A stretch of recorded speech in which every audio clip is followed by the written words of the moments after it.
Fascist সরকারের আমলে আল্লামা দিলওয়ার হোসেন সাঈদী রহমাতুল্লাহ আলাইহিকে জেলের মধ্যে নির্যাতন করা হয়েছে, তাকে বিভিন্ন অফার দেওয়া হয়েছে, উনি মৃত্যুর মুখে শাহাদাত বরণ করেছে, কিন্তু বাতিলের কাছে মাথা নত করে নাই। পর্যায়ক্রমে চলতে চলতে যখন আসলাম, আপনারা দেখেছেন বর্তমান জামানার শাহজালাল শেখুল হাদিস ইবনে শেখুল হাদিস আল্লামা মামুন হক সাহেব দামাত বরকাতুহুকে ফ্যাসিস্ট সরকার গ্রেফতার করেছিল, তাকে বিভিন্ন অফার দেওয়া হয়েছিল, সরকারের পক্ষ থেকে অনেক সুযোগ সুবিধার তাকে অফার দেওয়া হয়েছিল। মামুন হক সাহেব দামাত বরকাতুহুম একটা সেকেন্ডের জন্য আওয়ামী সরকারের কোন ফায়দা গ্রহণ করে নাই। ইতিহাস সাক্ষী, এই জমিনে যেমন ভাবে নবীদের উপরে নির্যাতন করে কোন জাতি লিখতে পারে নাই। ফেরাউন মূসা সারা কওমের উপরে নির্যাতন করেছিল, ফেরাউন ধ্বংস হয়ে গিয়েছিল। নমরুদ নির্যাতন করেছিল, নমরুদ ধ্বংস হয়ে গিয়েছিল। যুগে যুগে ইতিহাস সাক্ষী, যারা নবীদের সাথে বেয়াদবি করেছে, নবীদেরকে জুলুম করেছে, তারাই ধ্বংস হয়ে গেছে।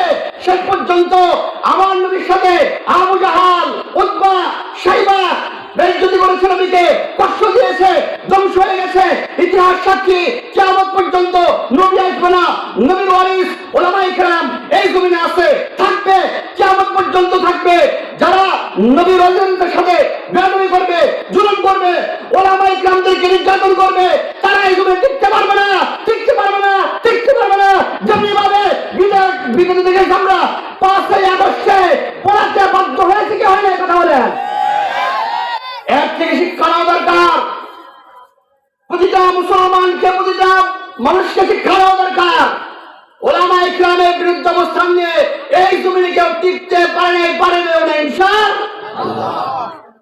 কারণ এই জমিন ঈমানের জন্য উর্বর জমিন, কি বলেন?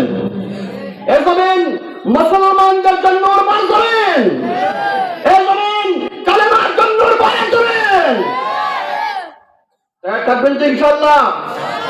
এই জমিনে আল্লাহর দ্বীনকে প্রতিষ্ঠিত করার জন্য, কোরআনী বিধান, কোরআনী আইন বাস্তবায়ন করার জন্য যখন যেভাবে উলামায়ে কেরামের পক্ষ থেকে ডাক আসে, তারা থাকবেন তো ইনশাআল্লাহ?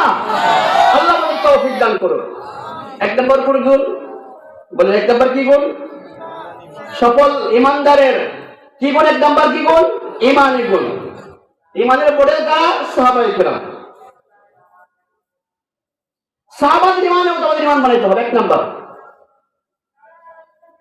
যখন আমার ঈমান বাড়বে, আমার ঈমানের মধ্যে মজবুতি আসবে, আমার ঈমান আমাকে আমলের উপর উঠাবে। বলেন সুবহানাল্লাহ।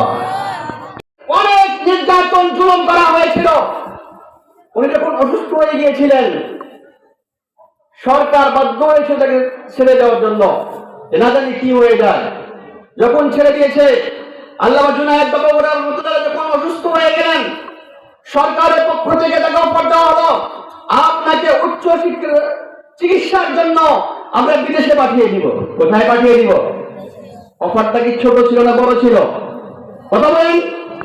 অফারটা ছোট ছিল না বড় ছিল? চিকিৎসার জন্য বিদেশে পাঠিয়ে দেওয়া হবে। জুনায়েদ বাবর রহমাতুল্লাহ আলাইহি স্ট্রেট কথা বলে দিয়েছিলেন, কোন বাতিলের কাছে আমার ঈমান বিক্রি করব না। ফ্যাসিস্ট সরকারের অফার গ্রহণ করেন নাই। উনি বলেছেন, আমার যদি মৃত্যু হয়, আমার এই জমিনে, আমার এই ভূখণ্ডেই হবে। ঠিক তারই ধারাবাহিকতায় আপনারা দেখেছেন